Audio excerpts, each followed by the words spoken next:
from below. Welcome to lovely Las Vegas for Coast to Coast Hoops with myself, Greg Hoops Peterson, now part of the VSiN family of podcasts. We have an excellent podcast for you.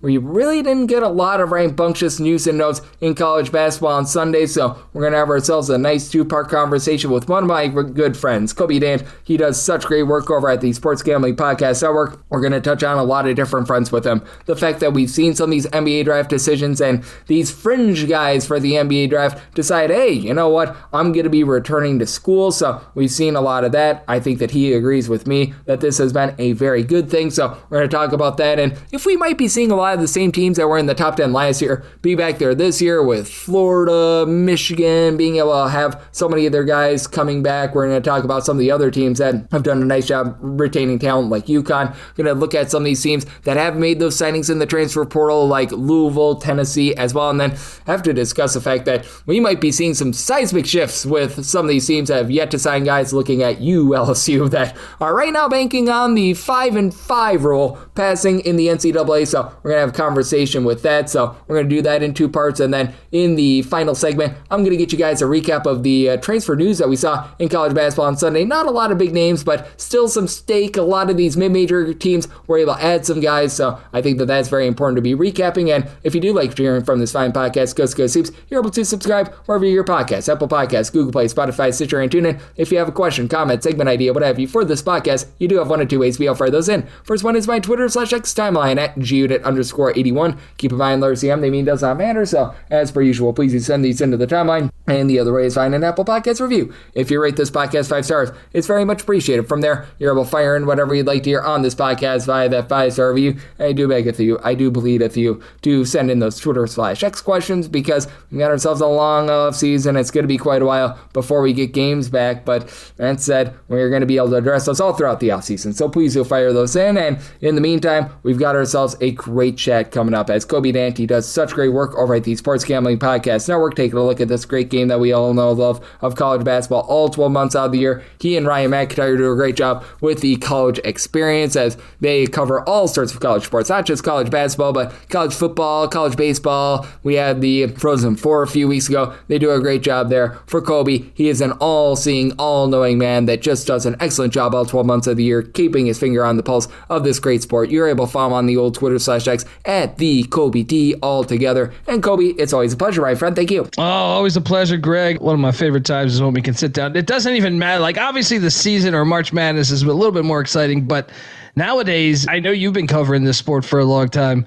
I feel like 10 years ago, the lights for the offseason went dark, and it was really dark. But now there's news every day you wake up, whether it's coaching, whether it's portal, whether it's NIL, whether it's 5-star freshmen. There's something to talk, whether it's scheduling. We got the opening game in Italy next year. Great time and always fun talking ball with you, man. So I'm excited for this. Absolutely. The Pope game going down out there in Rome. That is going to be amazing. Giving a new definition to the theory of when in Rome. So I'm looking forward to that. And certainly we're looking forward to what we're going to be getting the next few weeks with these NBA draft decisions. And I'm not sure if you've noticed this, but last few seasons, it feels like more of these fringe guys have been coming back, and that certainly has continued this year with Thomas Hall deciding that he is going to be back with Florida. Montevideo Krivas over the weekend decided that he's going to be back with Arizona, and I'm not sure if this leads to this, but the way that I'm looking at things is that most of these fringe guys were on teams that were right, like top 10 teams last season, and I think we could get a very similar top 10 this upcoming season to what we had this past year. No, you're right. Just for college sports in general, I mean, I heard many of NFL analysts complaining that there wasn't enough talent in the NFL draft because all these people are coming back. Well, welcome to college sports. Now that you can pay players, I know, Greg, if it was my son, I would tell him, especially that now that you can be like a millionaire in college basketball or college football or whatever, what's the rush? What's the rush? Unless you were like projected number 1 or 2, what's the rush? Enjoy college, for what it is. You're only that age one point in your life. I can tell you this as someone who's in his 40s, that age is special. And I don't want to say you wish you could go back and live exactly like that day, but it's golden in your memory. The more that this happens, the more money that is thrown into college sports, I fully expect this to be the norm moving forward. Yep, I do as well. if there was one thing that I would do if I went back to college, probably a couple fewer Four Locos personally for myself. We were going to go with something just a little bit different there, but I'm right there with you. I think that it's a great decision for these guys. And with regards to the teams that have guys coming back, Arizona and Florida are two that I mentioned. Certainly UConn is another one of those teams as well. I just think that they're set up for so much success because while these teams like Louisville, Tennessee are grabbing headlines for making signings, and certainly I think that they're going to be good teams for this upcoming season, having that camaraderie and having guys that were considering the NBA draft coming back to you, I think is so massive for them. You're right, but the Florida one just, to me, is the huge one here, just with, like you said, Haw and Condon. And we already knew Boogie Flan, I think, had announced it a few weeks back. Then they get Aberdeen, who was at Kentucky, back to Florida. The sixth man, Klazar, or whatever his name is, he's back. I mean, the freshman class looks solid. Again, CJ Ingram, the guard, is back. Florida, who obviously, I don't know how the heck Iowa beat them, just masterclass coaching by McCollum, because that roster compared to Florida's is just, frankly, just way, way worse. They look absolutely loaded next year. I think Michigan will still be really good. I think Duke, the Blackwell kid, I think is very good. But a lot of those other schools are taking some hits. I feel like Florida is just, they got to be the preseason number one next year, right? Yeah, I'm very hard-pressed to put any team above them right now. I'm right there with you. I am so impressed with what we've seen this offseason, but I am still with Michigan bringing back Elliot Kadu. I know that they're going to be losing Ade Marin Company. They do a solid job. For UConn, it's just so unfortunate that they're going to be without Solo Ball for this upcoming season, but I do think that while Florida is going to be that number one team coming in, there's still that lingering question of Todd Golden as well. How much of a fear do you have that he might make that jump to the NBA? Because right now we're waiting to see what Steve Kerr is going to be doing as well. That's one that I believe does have legs. From what I understand, like, he has ties with the Golden State Warriors from his San Francisco Dons era and St. Mary's era. So like that one, I could totally see happening. I still think though, for some reason, whatever reason, like the coaches would prefer being in college. I know that like college basketball coaches would prefer being in college, but I know that the portal is crazy, but I still think at the top schools, you don't have to worry about, like, to me, if you were the head coach of, like, I don't know, St. Bonaventure or something, that's where it seems like more of the headache, is your roster's constantly being picked apart, so you constantly got to be going in the portal or calling your own team to make sure they're still intact. I feel like at the very elite schools at the top, no, I mean, money is money. I guess you would not be working as much, from what I understand, talking to college coaches compared to pros. So there's that. But I don't think Golden's married with kids or anything. It's different. I think I kind of expect him to be back. Like, if you're married with kids or something, I could see more of that, of like, hey, let me move to the NBA and I can have more of a relaxed lifestyle. Even though the season's longer, though. I don't know. I guess I would be still surprised, even though he has those ties. Yep, and with Todd Golden, I think that's very, very widely reported that he is not married, and he is very much looking out there in the market. We will just leave it at that, as Colby Dant, who does such a great job over at the Sports Gambling Podcast Network, is joining me on Coast to Coast Hoops, and no doubt about it, I think that those teams that returned so much, that were top 10 teams from a season ago, they're right now grabbing the headlines for me right now, but we're a few teams that you feel like have gotten it right here in the offseason that maybe weren't those top 10 teams, and maybe they had some work to do, and you just feel like, whether it be with coaching signings, transfers, maybe a little bit of both. Like, I look at a team like Cincinnati, for instance, they've done a little bit of both that I like, but who are a few teams in general that you just look at and you feel like they've done a good job of being able to upgrade themselves here in the offseason? I mean, Cincinnati, you just hit on, from the coaching position, but it also seems to be like they're going all in on money, bringing in a slew of guys. I mean, it's a new team, new coach and everything, but I mean, the amount of different guys they got, like, what's that? I feel like it's like 8 or 9 guys I've seen so far in the portal that have gone to Cincinnati. I know. So they've been heavy in the portal. A bunch of the Utah State guys, right? Didn't Perryman follow them over? Yes. I think Perryman followed them over. They got a bunch of guys there, continuity, a few George Mason guys, I think, too, transferred over. They finally got it right, in my opinion. I think they finally got it right. But some other ones, I'll tell you, there still might be flirting around top 10, so I don't know if this is that revealing, but I liked what the Red Raiders have done in the portal. Getting Gibbs Lawhorn from UNLV and Cruz Davis from Hofstra. I think those are two very good guys. They also brought in Demarion Dennis from Wyoming, which I know has the connection to Jeff Linder. I kind of think they have kind of done a sneaky good job so far. And there's been some big headline teams that I don't know that I like. Tennessee is one that is, I feel like they get a portal guy every day. Have you been following? Are they going all in on Rick Barnes just being this old? I love the Terrence Hill get from VCU. Some of the other ones have been kind of surprising. Getting Miles Rubin from the Ramblers of Loyola Chicago was an interesting get, but they've definitely loaded up the roster. Or how about one for, actually, the more I think about this, Texas. No surprise to spending money.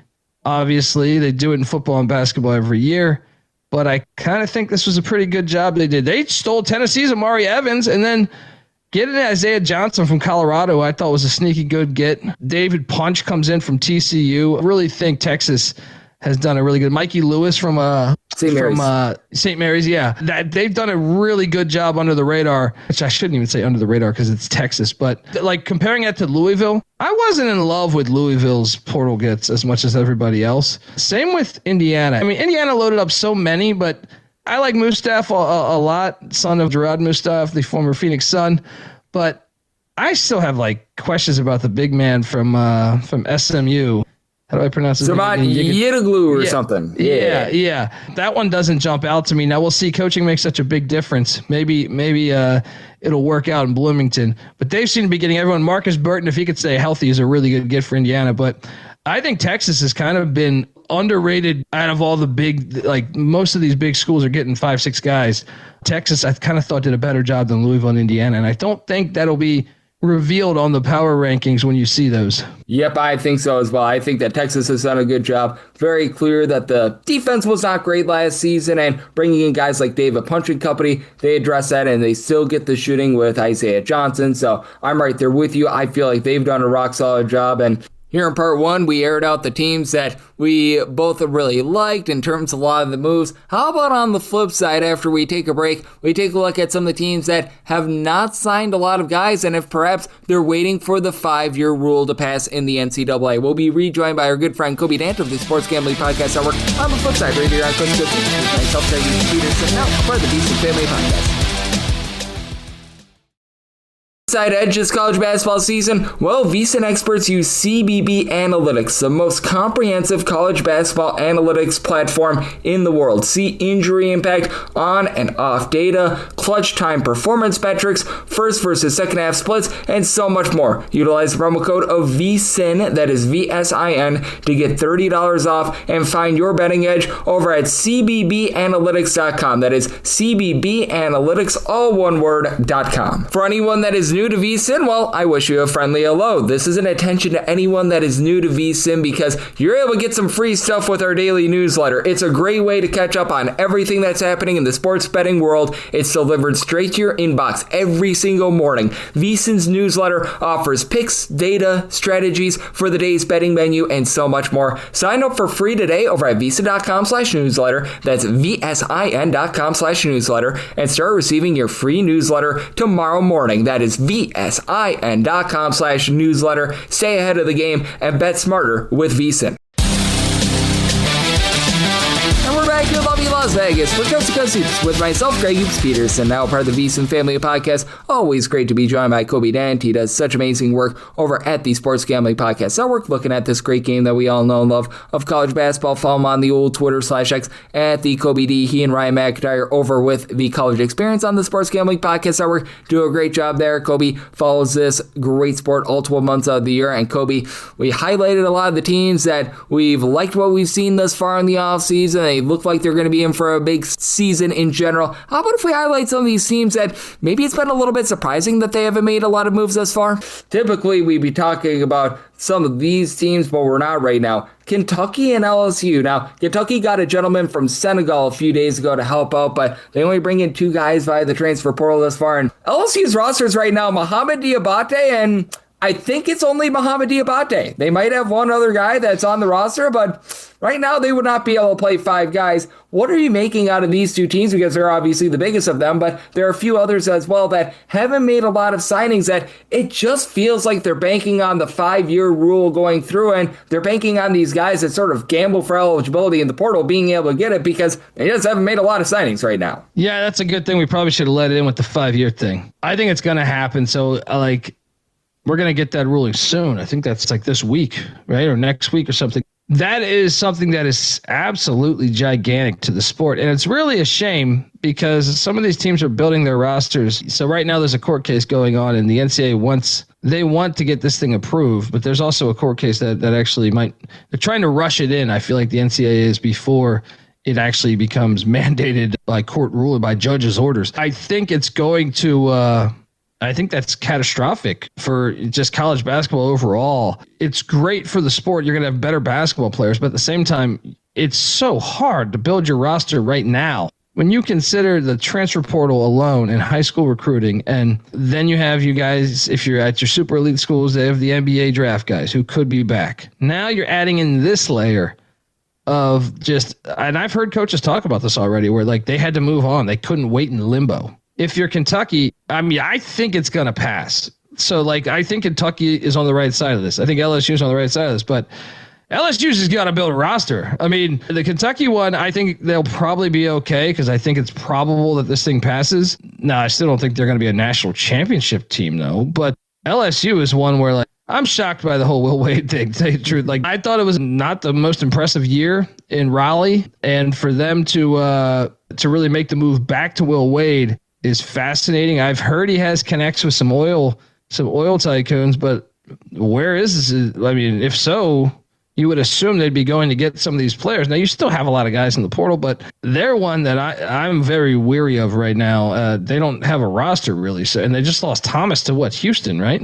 Yes. Kelvin Sampson swooped in on one of their better players. So, to me, there's red flags right now with LSU, but maybe they're going to be patient and give it, year 2 of Will Wade could be the more exciting year for Tiger fans. But with Kentucky, I don't know if I'm going to hit the panic button because I think this is probable. I think this thing is going to happen. I think the NCAA wants it. The problem is there's a lot of intangibles to this. I think, there's obviously a couple cases pending this where judges could actually open up the floodgates themselves for certain situations, but also the players that could sue that just left college. I don't know. The NCAA is in this crazy time period where I think this is going to be fascinating. But if you're at a 5th year, all of a sudden, all these players are eligible. I'm fascinated by how many come back. Certain schools have moved along, so some of the veterans will have to find new homes because your roster is only your roster. I can't recall a time like this. Maybe the COVID eligibility, but I feel like this is even crazier. This is for everything. Like some of your best players that you thought were done. I know we were joking on our show about Doc Bradley, who was a guy in the SWAC who played great for Arkansas Pine Bluff last year. He was at Bethune this year. So he got like a court case pending because he was in his 5th or 6th year of college because of injury and redshirt, where he was able to play while the thing was pending. And then down the meat of the season at Bethune, the court case happened. He got kicked off the team because he's not eligible to play anymore. Well, now he's eligible to play again. Like, it just honestly makes us, like, for the people that cover the sport, we're going to have to reassess all these players. There's going to be a gigantic amount of players that will have the option to come back. And why wouldn't you when you can get paid, $1 million now, and most of them playing in your home country? Yep, I'm right there with you. I know that there's a lot of people are going to be like, oh, you're 25 years old, get a job. Well, if you're making that much money, that's great work if you can get it for about 6 months. And I certainly would be jumping on that if I were 24 to 25 years old. So I can't say that I necessarily blame these guys. And yep, they would never tell their own sons that. Or daughters that. They would never say that. They and if you are, you're giving bad advice to your children. Yeah, exactly. I read it all the time on Twitter, and I'm like, you would never tell your own kids that. You would never tell, like, get a job, Diego Pavia, get a job. I'm like, yeah, sure. He just made $2.3 million this past year, right? One more year of that, I'm going to go ahead and tell my son or daughter to do that. But yeah, it's crazy times though, man. Like, because that opens up so much. You think the portal's crazy now. Like I said, I know certain teams are waiting, and then maybe that's a smart approach. Maybe it's not. We've never seen this before. So like now you're at a spot where you think the portal's crazy now. Well, imagine it with like another like 200 veterans, probably more than 200. That's absolutely insane. And I think they got to get this thing moving. Like they got to get this thing moving. I Whether it's a judge's certain case that allows certain players, that's going to happen regardless. But if I'm the NCAA, get in front of this thing. Just get it going. It's got to be so annoying to be a basketball coach. So maybe that is why Todd Golden could be like, what's going on? I don't even know what's happening. Kentucky, I would say, is in the better spot than LSU right now. Yep, I would say so as well, because with LSU, they just don't even have a roster at this point. And the way that I'm looking at eligibility right now, if you recall the great show, Whose Line Is It Anyway, with Drew Carey way back in the day, everything's made up and the years of eligibility just don't matter. So that's the way that we're operating right now. But what does matter is having great guests on this podcast like you, Colby. You're doing such amazing work over at the Sports Gambling Podcast Network. You and Ryan are two of my favorites here. You guys do such amazing work on so many different fronts, so love the good people at home. Know what's all on tap for you and how people can follow along on social media and other platforms. Oh, thank you, brother. Yeah, youtube.com/The College Experience. Jump on over there. We're also, each sport is individualized on the podcast platform, like college baseball experience, college basketball experience, college football experience. Just type that in there. But obviously right now it's college baseball and college football preview season. We preview all 138 teams this year, solo episode for each and every team. We also have the FCS. And don't forget, in the middle of that, we're still doing college basketball content. So there's never an off season of the college experience. So check us out. We're also on Twitter at TCE on SGPN, and I'm personally on Twitter at the Colby Dant, part of the Sports Gambling Podcast Network. Thank you, Greg, for letting me come on, and always fun talking, buddy. It is always a lot of fun, and it never ends with college football, college basketball in this day and age with 100 billion transfers, with these guys getting paid. It makes it all the more fun, and Colby, he does a great job keeping his finger on the pulse of it all. So big thanks, Colby, for joining me on Coast to Coast Hoops, now part of the VSiN Family Podcast. Coming next, I'll get you a recap of the news and notes we saw in college basketball on Sunday.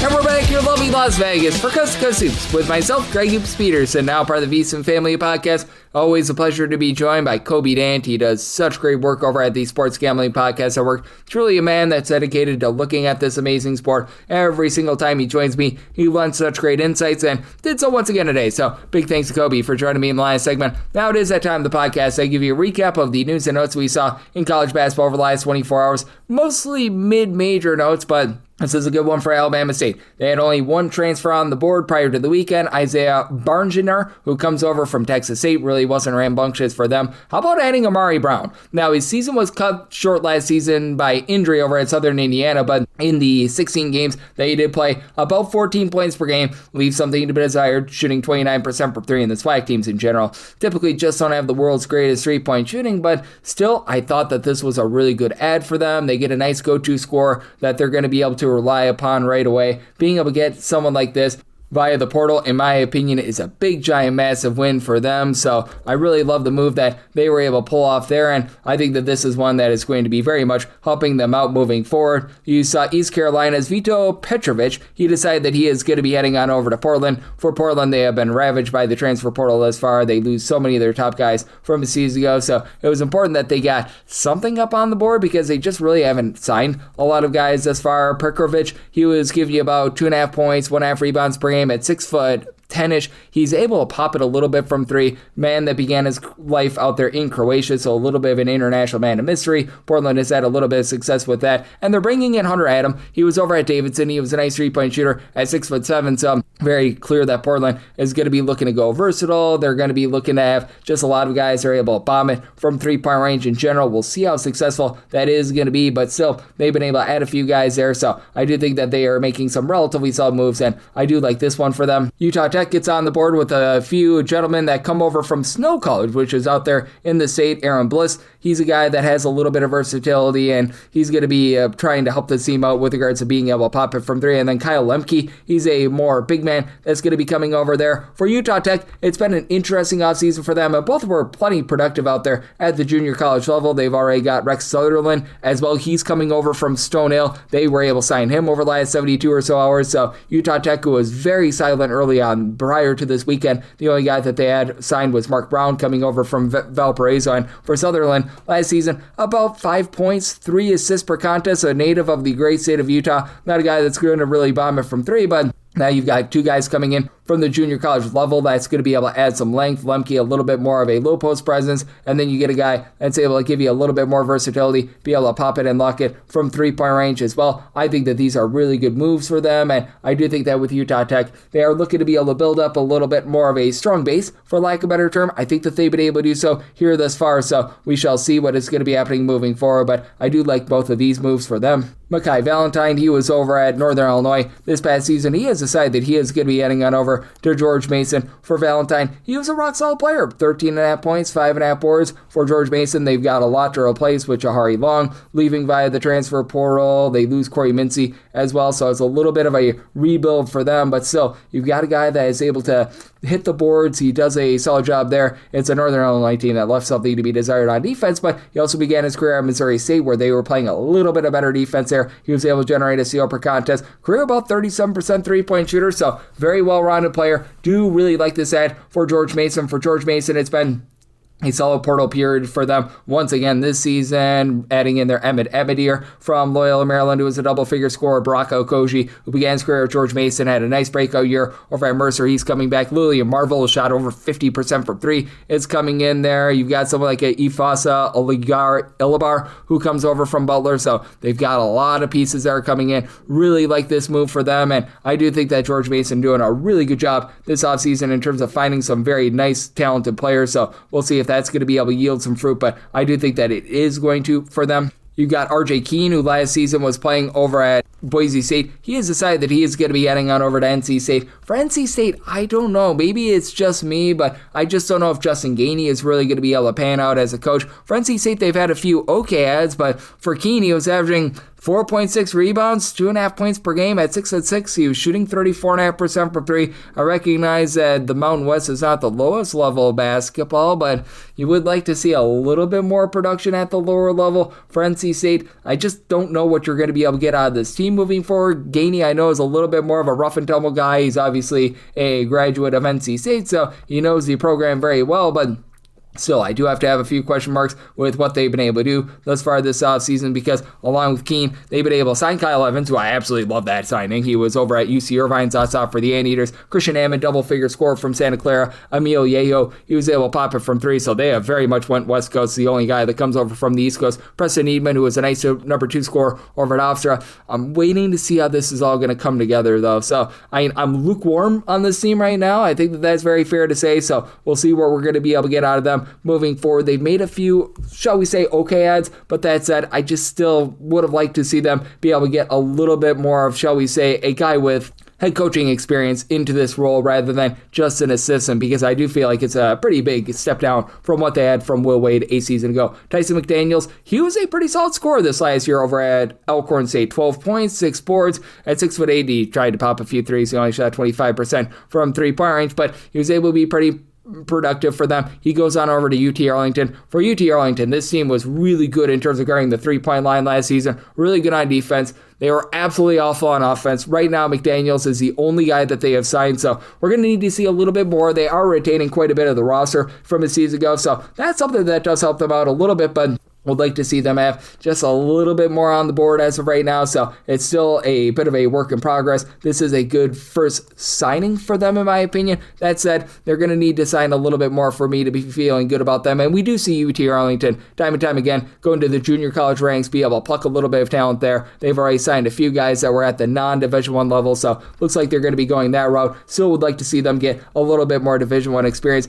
UTEP has been very active in the portal thus far. They signed a guy who I think is going to fit the system really well, Ryan Jackson Jr. He last season was over at William & Mary, one of the better teams in terms of generating turnovers in all of college basketball under Joe Golding. His system, whether it be at UTEP, whether it be at Abilene Christian, it's always based around generating turnovers, but he was shooting 52.4% from three. I recognize on very small volume, but at 6'7", 7 points, 3 boards, nearly a steal, half a block per contest. I think that he is a great fit for this system. They already signed another player from William & Mary, and Reese Miller, who was able to be a nice versatile guard for them. Augusto Cassi, he was not able to see a lot of minutes over at Ole Miss, but a little bit of an upside guy along with Reed Kaysen. Kaysen staying 6'10". UTEP has had some difficulties on the glass under Joe Golding, so being able to sign him, I think is solid. They've done a nice job, in my opinion, in terms of revamping a little bit. It was very much a down year this last year for UTEP, but I do think that there's some upside with the signings that they got and being able to have multiple guys coming in from the same school in William & Mary. I think that that's good for them. And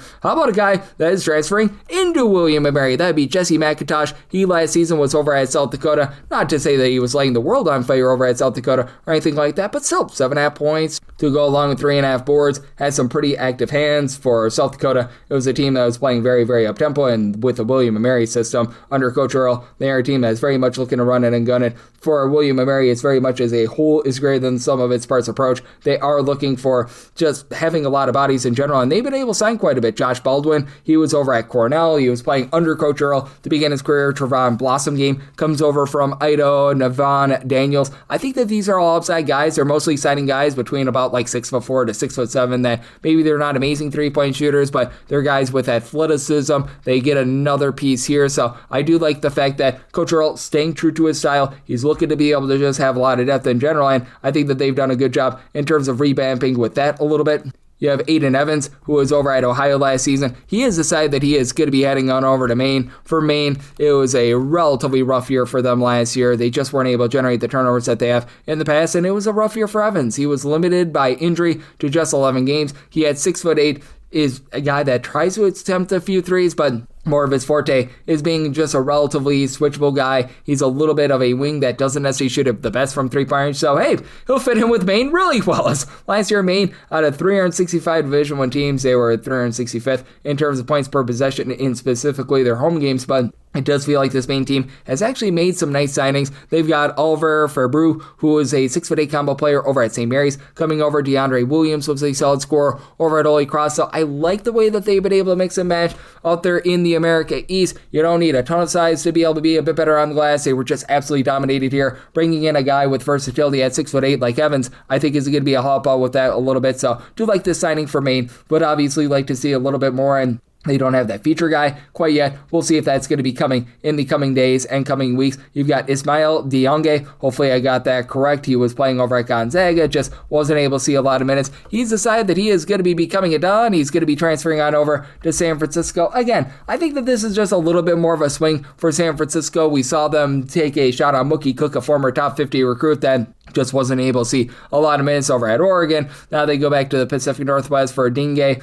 He was able to give you right around about 1 point, 2.5 rebounds per game. A man that began his life over in Senegal and Spain. He's a true 7-footer, and for San Francisco, this was a bunch that was relatively okay on the glass. They weren't necessarily as good with their interior defense as they have been in the past, and this is their second signing. They also have Abdi Bashir, who comes on over from Auburn, and that was a good ad as well. This is one that happened in the last few days I've yet to recap as well, with bringing in Bashir. He was a guy that was only limited to 6 games, but he's actually the brother of the other Bashir, who was over at Kansas State this last season, began his career at Monmouth, was a 20-point-per-game scorer there, and he tore it up at the mid-major ranks. You know that there's a track record of success there at 6'7". He's able to bomb it from 3. Again, just was unable to get out there on the floor for Auburn due to injury. So they're taking a few shots on guys that maybe have a few question marks, but they have a lot of upside, and I do think that for San Francisco, with the way that they've been able to develop talent, I think that these are going to be successful signings for them. We'll see if they're able to have a little bit more depth, because they have lost quite a bit via the transfer portal, but love this for them. And then for Texas A&M,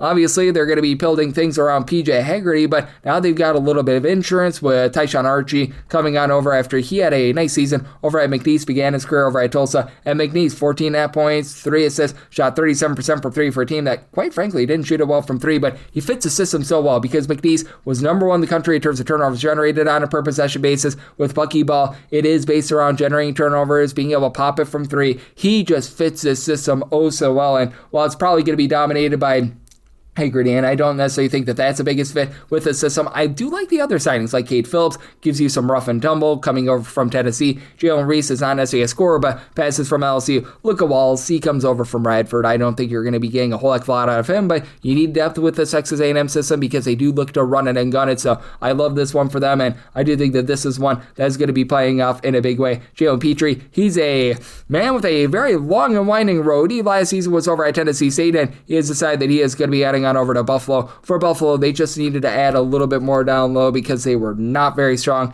on the interior. 6.5 points, 6.5 rebounds per game this last season. Not a guy that's going to light it up from 3. The Buffalo system is one that has very much been based around good, efficient offense, and I think that he's going to be able to help deliver that a little bit. He's had some experience with playing over at Sacramento State and Pepperdine in terms of teams that are looking to push a little bit more tempo. He came over from the West Coast this last year. He had his best year over at Tennessee State. I still don't know how he has eligibility because he has been playing college basketball for about 500 years, but that said, good fit here for Buffalo, and it's a Buffalo team that maybe doesn't have like a ton of signings, but Mikal Tine, who comes over from Richmond, was a good three-point shooter. Drew Staffy should be able to help out the defense. JJ Frakes, he comes over from Oregon, and Dylan Dukama was a double-figure scorer out there in the back last season over in Northern Illinois. They're putting together a really nice offseason, so love what Buffalo is doing. They were on the just downswing about 24 or so months ago. Now they're building themselves back up, and how about for IU Indy? They get on the board with Jason Clark. He last season was over at Appalachian State. He's going to be going from one of the most slow tempos in all of college basketball to one of the fastest. 3.5 points, about an assist and a half per contest this past season.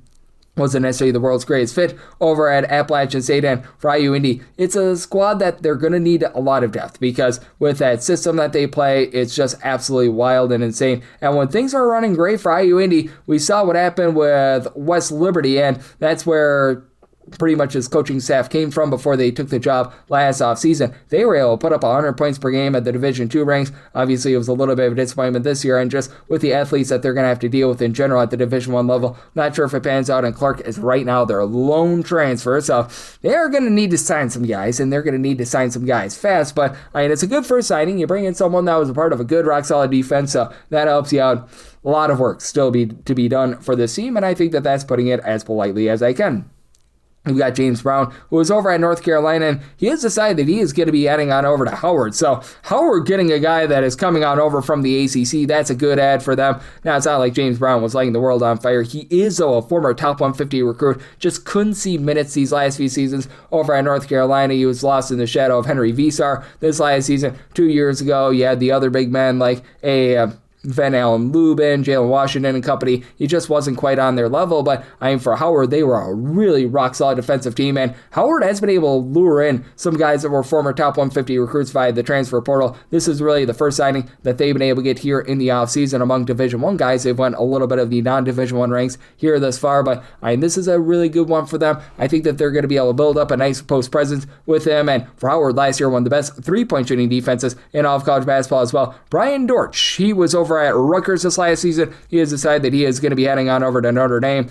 I don't know if he's going to be lighting the world on fire for Notre Dame as for Dortch last season. 2 points, 3 rebounds per game, but for Notre Dame, they are looking for a little bit of a replacement to Carson Touts.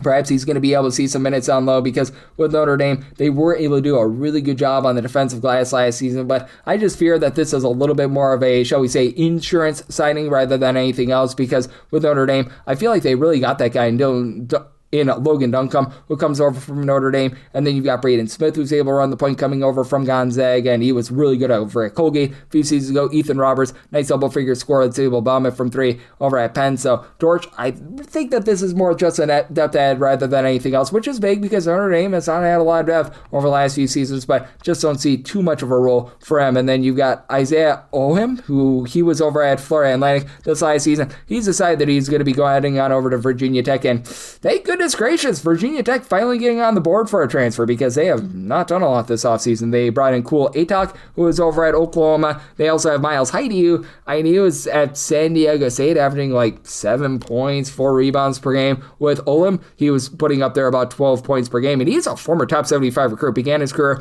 over at USC. Shot about 37% from three. He's been a little bit of a flop in comparison to the, shall we say, evaluations of him coming out of high school, but nice upside guy for a Virginia Tech team that they should be based around good three-point shooting. With losing Nicolas Avadeus and having a lot of guys as of right now out of eligibility, they're going to need to add some more because right now it's still not looking great for them, but at the very least, this gives them a little bit of something, and they can feel good about that one. And then you've got Nick Cody. He was over at Texas this last season. He's staying in the state. He is heading on over to SMU. He was able to average about 4 points, 3 rebounds per game. He is a former top 100 recruit. At 6'8", he's able to give you a little bit of versatility in terms of shooting it from three. Shot 14% this last season, so he's going to need to work on that a little bit. But I mean, still for SMU, they lose Samat Yedoglu and so much of that backcourt from a season ago because they just have so many guys that are just flat out eligibility. So they're going to need to address that. And It's been very slow going for SMU, a team that has very, very deep pockets. We know that they pretty much bought their way into the ACC. They bring in Rowan Brumbaugh, who I like, and David Terrell. He's going to be able to help out defensively with Brumbaugh. He's a guy that I think is going to be able to do a nice job playing off the ball. Terrell, I would think, is going to be more your main point guard, but they're going to need to get some size on, though I recognize that Cody is 6'8", but he's not necessarily a guy that's going to be absolutely just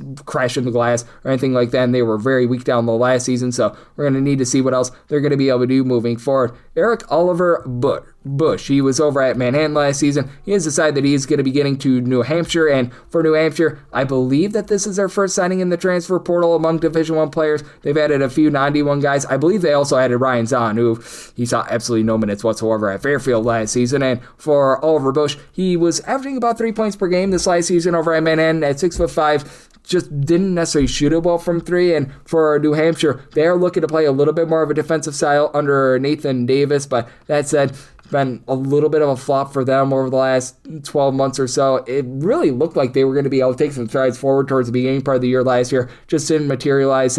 They are bringing in guys with size and a little bit of versatility, and they're going to hope that they could just be able to mold them. They're very much trusting in their evaluation process and their ability to develop. That's seemingly what's happening here. Andre Vucevic, he was over at Oklahoma State this last season. He's heading on over to George Washington. Man, George Washington is adding a lot of guys. Terrence Arsenault really being the main of them, and Vucevic saw some solid minutes at 6'10", shot 33% from three, 5.5 points, 3.5 rebounds per game. Not necessarily like a feature guy or anything like that, but he's used to playing an up-tempo style for George Washington. You notice last season that they were able to crank up the tempo a little bit more, and this is a George Washington team that for the second straight year, it feels like they're looking to build the Noah's Ark sort of roster where they just have two of everything. Now they are very much set in terms of their low post presence. Additionally, you've got Micaiah Arrington, who comes over from NJIT. He's more of a project guy. Dylan James is a guy that comes over from Georgia. He actually saw some solid minutes for them along with Ryder Frost. Felix Caceres, he's a 6'6" combo player that's able to bomb it from three. Omari Witherspoon at 6'4", he's able to bomb it from three. Still feel like you have a little bit of question mark at the point guard spot, but that's really the only hole that I have to poke in to George Washington right now. So they're doing a really good job in terms of ranking some guys I really, really like, and I think that this is a nice one for them. Jerry Easter, he has decided that he is going to be heading on over to Oregon, and with the Jasper Johnson signing, I really like what Oregon has been able to do here. With Easter, didn't see a ton of minutes this past year over at USC, but he's a former top 75 recruit, a guy that was actually from the great state of Ohio, average about 4.5 points, 3 rebounds at 6'5", supposed to be a versatile three-point shooter, and I mean, when he was in high school, he certainly was. This past year, not so much, and it's very clear what Oregon is looking to do. Trying to find some of these guys, like I was mentioning it with Jasper Johnson over at Kentucky, where they were very highly touted coming out of high school. Maybe it just didn't pan out for them, wasn't a great fit, and now they're looking to get them in their system. They've already got a few proven guys, like an Andrew Meadow, double-figure scorer from Boise State, Tyrone Riley from San Francisco, so that's nice. Farrell Compton is going to be more of a defensive stopper, and Taylor Bowen, he was a part of an Alabama team that at 6'10", he just has good, freakish athletic ability. For Oregon, it feels like they're finally building a little bit of depth, because you noticed it last year when Jackson Shellsad went down, they had absolutely no secondary options whatsoever. Now they at the very least have that, so do like that for them. And then I like this signing for Northern Iowa. Obviously, it's been a rough offseason for them, losing Ben Jacobson, but Ian Schmeichel, he was averaging right around about 5 points, 3.5 to 4 rebounds per game over at Tulsa this last year. 2 years ago, was averaging 5+ rebounds per game over at Tulsa. He signs with Northern Iowa. It's been a little bit slow going for them thus far, but Tate McCubbin was a guy that was able to give you about 10 points. He was having some active hands over at Austin Peay. They also bring in Carson Viss, who's a little bit of a, shall we say, developmental guard coming over from Western Michigan. They retain a few guys from a season ago, and I thought it was very smart what they did. They brought in a coach that already had familiarity with the great state of Iowa and was actually on the coaching staff of Ben Jacobson way back in the day, and Kyle Green, so they were able to retain a little bit there. They've added some nice pieces here in the portal. Michael, I think, is going to be a great fit with this system, and he was a part of an offense that was one of the more prolific ones in all of college basketball in Tulsa, so this one I think is very good for them, and I do think that there's a lot of upside here moving forward with Northern Iowa, even though they did lose their coach here in the offseason. Ari Gooch, that is a great name. He was over at UAB this last year. He has decided that he is heading on over to Southern Indiana. For Southern Indiana, they were just absolutely awful on offense last year. Like, the defense was solid, and they've added in there L.A. Hayes, who he comes over from UTEP, Donovan Hunter, wonder. He was over at Bellarmine, a Bellarmine team that they were all offense and absolutely no defense whatsoever. Now they get the Gooch, who he was giving you about 2.5 points per game. Guy that is from the great state of Minnesota, just wasn't able to get out there on the floor, had a little bit of fanfare coming out of high school, but you do have to be wondering where the three-point shooting is going to be coming from, because as of right now, they don't have a lot on the roster, so they're going to need to address that. I don't know what Gooch is really going to be doing for this team. He's like 6'3". He was okay in terms of generating turnovers, but still, for Southern Indiana, it feels like they're just looking to sign bodies right now, and they're hoping for the best. Like, I wish I could put it any other way, but that feels like where Southern Indiana is right now, so we'll see what they're going to be able to do moving forward there. And when it comes to this man, we know what he's going to be doing moving forward as Herman Coffey. He was very solid over at Stone Hill this last season. He's decided that he's going to be going to Appalachian State. Stone Hill was a very slow, controlled team that was a little bit more based around defense and good rebounding, so he should fit in well with Appalachian State. He was a 37% three-point shooter, 13 points per game for Appalachian State. It was a team that had a little bit of struggles with regards to their overall shooting, and him being an 80% free throw shooter, that helps out because they were 365th out of 365 Division I teams, and for Appalachian State, it is a program that I think is on the up and up. You always know that you're going to be able to get good defense out of them. I feel like they've got one of the more underrated coaches in all of college basketball. We've seen the track record of Dustin Kern, what he was able to do over at Presbyterian. For Appalachian State, they really haven't made like quantum moves here in the transfer portal. As a matter of fact, I believe that this is the first Division I guy that they've added. They've added a few guys from the non-D1 ranks. They typically like to mix and match with this regard, but still, I think that this is a really good signing for them and a really good building block for them. So that's a nice one. And then you've got Morris Uksek. He was over at West Virginia this last season. He's decided that he is going to be heading on over to Stony Brook. For Stony Brook, they do lose a lot of the roster from the season ago, where they were a bit of a pleasant surprise out there in the CAA. Didn't necessarily light the world on fire or anything like that, but they were plenty solid. And for Stony Brook, they're going to be looking to add a few more guys because they just have been a little bit slow going here in the transfer portal. You're going to find that with a lot of these schools, and I believe that this was, as a matter of fact, their first signing in the transfer portal among Division I guys. But so you're adding in someone that he was able to see some solid minutes in the first few seasons when he was over at South Carolina, went over to West Virginia, wasn't necessarily a fit there. Last season over at South Carolina, actually shot 40.5% from three, about 6 points per contest. For Stony Brook, it was a hit or miss team with regards to their overall offense, as they just couldn't make shots on the inside. At 6'4", he's able to pull in there a few rebounds, so I think that this is a relatively good add for them. And for Stony Brook, probably going to need to add a little bit more, especially with the losses from a season ago, but do like this one for them. And then Ben Ustaban, he was over at St. Thomas. He's also going on over to San Francisco as well. So San Francisco, they're taking some swings on some guys with a little bit of upside and some injury concerns with Ustaban. It's all like he was amazing over at St. Thomas, but still, 37% three-point shooter at 6'6", 7.5 points, 4.5 rebounds per game, was a part of a program that was able to do a nice job in terms of generating turnovers. He was able to generate a steal per game as well. I think that he's going to be able to give the team good versatility, and with San Francisco, they are looking for versatility. I think that this is a really nice add for them. Maybe not a guy that is lighting the world on fire, but not a guy that costed you a ton of money. It's a guy that's able to fill multiple roles, so I love that one. And then Lehman Grady, he was playing over at Oral Roberts this last season. He is going to be heading on over to Wagner. Wagner looking to turn over a new leaf, as they had pretty much an interim coaching regime this past season. And with McGrady, he was a part of IMG Academy, just was not able to get out there on the floor this last year for Oral Roberts. But at 6'4", the tape that I've watched on him, he's a pretty solid three-point shooter. Not a guy that's really going to distribute and dish, so they're going to be still looking to be able to fill that role here in the offseason. But for Wagner, I think a guy that's going to be able to fit the system relatively well with his overall athleticism, should be able to guard multiple positions. Wagner has always been built around defense, so like this one for them. And then this man is going to be staying out there in the middle part of the country. Chris Dockery, Hickory Dickory Doc. He was around the clock there for UMKC, aka Kansas City, averaging about 7 points, 6 rebounds per game, shot about 32% from three at 6'6". He has decided that he's heading on over to Omaha. Omaha loves versatility. They've been built around good three-point shooting. That's how they got to the NCAA tournament 2 seasons ago, and now they've been able to add a little bit more defense. Adding in there Kamai Crosby from North Texas should be able to help them out. DK Thompson, who was over at Texas State, and then Hari Bukinga, hopefully I said that correct, 6'11" big man from Drake. It is appearing as though they want to be a little bit more stout on the glass, and they're willing to sacrifice a little bit of three-point shooting, but do think that Dockery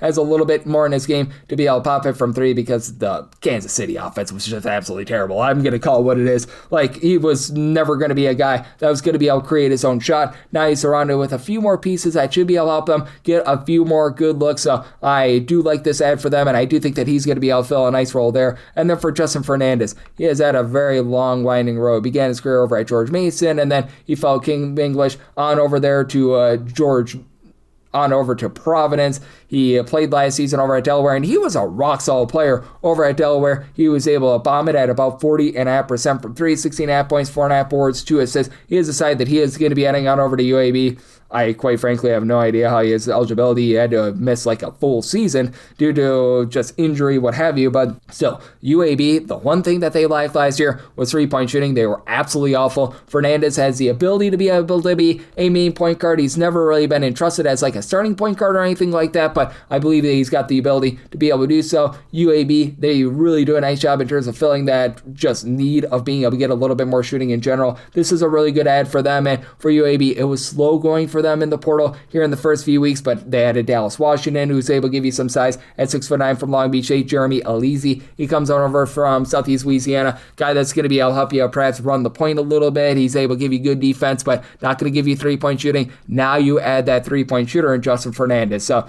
I do like that pickup for them. And then this team is getting some cash as over at UT Arlington, Casimir, a.k.a. Cash Chavis, he was able to average 10.5 points, shot about 28% from three-point range, 3.5 assists per game. For North Texas, they lose a lot of that backcourt from a season ago. They're looking to Cash to be able to fill the void. He actually began his career over at Arkansas, a former top 150 recruit for North Texas. They just had Will McClendon go down with an injury early on during the season. That led to their entire offense just going straight down the toilet bowl. Being able to add someone like this, even though he doesn't really bomb it from three, he should be able to distribute. He was a part of a UT Arlington team that did a great job guarding the three-point line, was able to generate turnovers. He is a textbook perfect fit, so do like this for them. For North Texas, you hope that they're not done because they still have a lot to be desired on offense. They still haven't signed a lot of guys here to be able to revamp that offense here in the offseason, but still, this is a good starting spot for them. Ben Weston, he last season was over at Vermont. He only saw 7 games, so he didn't get a lot of a chance to play. Now, he did shoot 66.7% from 3. He shot 2 of 3 from three-point range, so that's a little bit encouraging for them, but he has decided that he is going to be heading on over to Longwood, and you see this a lot with Longwood. They're a school that does have some NIL funds. It's not quite what you're going to be able to get out of, say, High Point, for example, but that said, they do have some funds in comparison to most of these schools out there in the Big South, and they like to take stabs on guys that they believe can really fit the system. Longwood was absolutely terrible with their three-point shooting last year. It was clear that they needed to address that. They've done so with also bringing in MJ Williams, who's a part of an up-tempo Eastern Kentucky squad. Abu Yarma, he's a guy that has a lot of upside coming over from South Carolina, and then they get that versatility with Lazer Milosevic coming over from Duquesne. So overall, I like the pieces that they've added. Obviously, this one is a little bit more of an unproven one, but still a guy that I think is worth taking a stab on. Was a part of a Vermont team that was always able to lock it down with regards to their defense. And then you got Antonio Lyric, the third. He was over at Tennessee State this last season. He's another guy that's going to be heading on over to Buffalo. This one just came across, so another good ad for Buffalo. I just feel like has had a really nice offseason in general for Lyric. He was solid for Tennessee State this last season. 10 points, 5 boards. I mentioned it before with Buffalo. They just weren't necessarily stout down low. They didn't necessarily have a great defense. Tennessee State, they were a team that was very versatile on defense, and he was a big reason why. A block and a half, a steal per game at 6'9". He's going to be able to help out a Buffalo defense that was just absolutely atrocious last year, but was really good on offense. He should be able to help out on both fronts, so do love that. And then you've got Amir Lindsey. He last season was over at Albany. He has decided that he is going to be adding on over to Fordham. For Lindsey, he was able to be the main guy for the team. 18 points, 5 assists, shot 35% from 3. The one thing Fordham didn't have last year was offense. They were really good on the glass. They were a nice offensive team. No offense. Amir Lindsey should be able to help out with that. And this is their second signing. John LeBoy is a little bit of an upside guy that comes in from Miami. I think that was very clear with Mike Magpio that he did want to get a little bit more offense. And I do think that with Lindsey, he's still going to be able to be a relatively solid defensive player as well. For Albany, they were a little bit hit or miss with regards to their defense, but I do think that he's going to do a nice job in terms of fitting this system, be able to give them some immediate dividends and help in a place where they needed some help. And what we've got here on this podcast, Coast to Coast Hoops, is helping you guys to be able to get set for the upcoming college basketball season. I'm looking at all these offseason moves and trying to get you set for what is going to be the most amazing season ever in college basketball. And If you do like hearing from this fine podcast, Coast to Coast Teams, you're able to subscribe wherever your podcasts, Apple Podcasts, Google Play, Spotify, Stitcher, and TuneIn. If you have a question, comment, segment idea, what have you for this podcast, you do have one of two ways we have fire those in. First one is my Twitter/X timeline at gunit_81. Keep in mind, letters the name does not matter, so as per usual, please do send these into the timeline. And the other way is find an Apple Podcast review. If you rate this podcast 5 stars, it's very much appreciated. From there, you're able to fire in whatever you'd like to hear on this podcast via that 5-star review. Big thanks to Colby Dant, who does such great work over the Sports Gambling Podcast Network. He joined me in the last segment, coming at you guys every single day on this podcast here in the offseason, looking at the news and notes that we're getting, and then once we get in season, picks and analysis on every single game, every single day. So I'll be back with you once again tomorrow. Thank you.